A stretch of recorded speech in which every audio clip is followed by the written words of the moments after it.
हे hello guys, welcome back to my channel Ganpati Bappa Morya. Welcome back to Namrata's life. So तुम्ही अगोदरचा जर नरसोबाची वाडी हा व्हिडिओ बघितला नसेल तर नक्की जाऊन तुम्ही आपल्या चॅनलवर पहिले बघा, नंतर हा ब्लॉग बघा ना, कारण की हा पार्ट 2 आहे.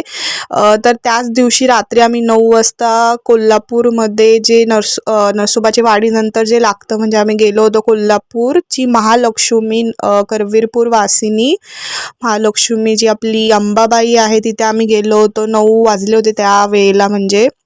सो आम्ही तिथे पोचलो तर खूप मस्तपैकी शांततेत आमचं दर्शन झालं. थोडीफार गर्दी होती, पटापट ते लोक पुढे पुढे ढकलत होते, बट आमचं खूप चांगल्या पद्धतीने दर्शन झालं. कारण की दुसऱ्या दिवशी मंगळवार होता आणि आम्ही जेव्हा सकाळी बघितलं ना तर एवढी रांग होती. त्यामुळे आमची रात्रीचे दर्शन म्हणजे बोलतो ना, मंदिर बंद व्हायला चाललं होतं, शेवटची आरती चालू होती म्हणजे रात्रीची, आणि तेव्हाच आम्ही पोहोचलो. आम्हाला आरतीसुद्धा मिळाली आणि मस्त खूप छान दर्शन झालं आमचं. म्हणजे थोडीफार तुम्ही बघू शकता, गर्दी तर होतीच तिकडे. मस्तपैकी फोटोज वगैरे पण काढले आम्ही आणि मस्त ओटी वगैरे भरली. छान, एकदम एकदम शांत, एकदम प्रसन्न, एकदम पॉझिटिव्ह एनर्जी होती गाईज.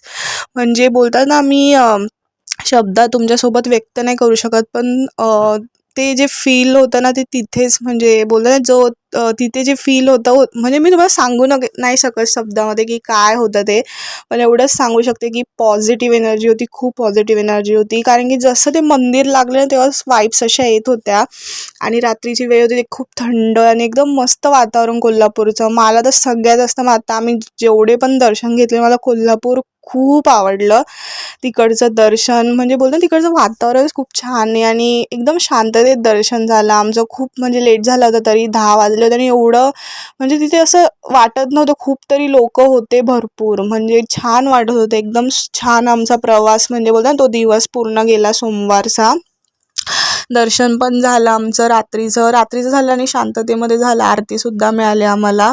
तर नंतर आम्ही असे काही मस्तपैकी फोटो वगैरे काढले. तुम्ही बघू शकता मंदिरात किती शांतता दिसते, एकदम मस्त वाटत होतं.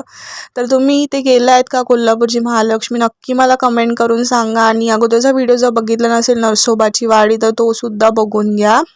तर हा बघा महालक्ष्मीचा फोटो बाहेर लावला होता, तेव्हा मी फोटो काढून घेतला. मी विचार केला की तुमच्यासोबत शेअर करेल. आणि महालक्ष्मीच्या नावाने उदो उदो, अंबाबाईच्या नावाने उदो उदो असं नक्की बोलायला, म्हणजे कमेंट करून नक्की तुम्ही लिहा. म्हणजे तेवढंच बोलताना एक पॉझिटिव्ह एनर्जी आपल्या चॅनलवर सुद्धा येईल ती. सो हे आम्ही जिथे थांबलो, स्टे केला होता, तिकडचे फोटो आहेत, म्हणजे लॉजवरचे आमचे फोटो. आम्ही सकाळी जरा, म्हणजे मंगळवारचा आहे हा, म्हणजे मंगळवारी सकाळी आम्ही जरा मस्तपैकी रेडी वगैरे झालो होतो ट्रेडिशनल लुकमध्ये. मी ट्रेडिशनल लुकच केला होता ॲक्च्युली, कारण की विचार केला मंदिरामध्ये जायचं तर कशाला आपण उगाचच ते काहीतरी वेगळं घालायचं, ट्रेडिशनल लुक केला होता. हा मंगळवारचा फोटो आहे देवी मातेचा. खूप सुंदर दिसत होती ही देवी माता, खूप पॉझिटिव्ह एनर्जी होती.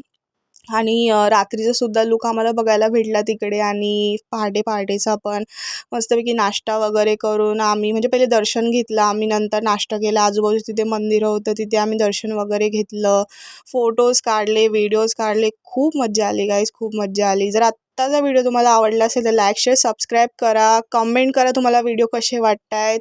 आणि अगोदरचे व्हिडिओ बघितले नसतील तर नक्की बघून घ्या. तर आमची जर्नी अशीच चालू होती आणि मी खूप छान छान व्हिडिओ शूट केले आणि आपल्या चॅनलवर टाकून राहिले. आणि तुम्ही जर आत्ता जर सबस्क्राईब केलं नसेल तर नक्की लगेच करून घ्या, कारण की आत्ता लगेच छान छान व्हिडिओज असे पार्ट 2 आता आहे, पार्ट 3 लगेच मी शूट करते, म्हणजे बोलतो ना, शूट केले, एडिट करते. तर तुम्ही जर केलं नाही सबस्क्राईब तर तुमच्यापर्यंत ते पोहोचणार नाही. Guys, like, share, subscribe, comment, आणि नेक्स्ट ब्लॉगमध्ये भेटूया लवकर. पार्ट 3 तुम्हाला कळलंच असेल कशावर आहे, कमेंट करून नक्की सांगा कशावर आहे.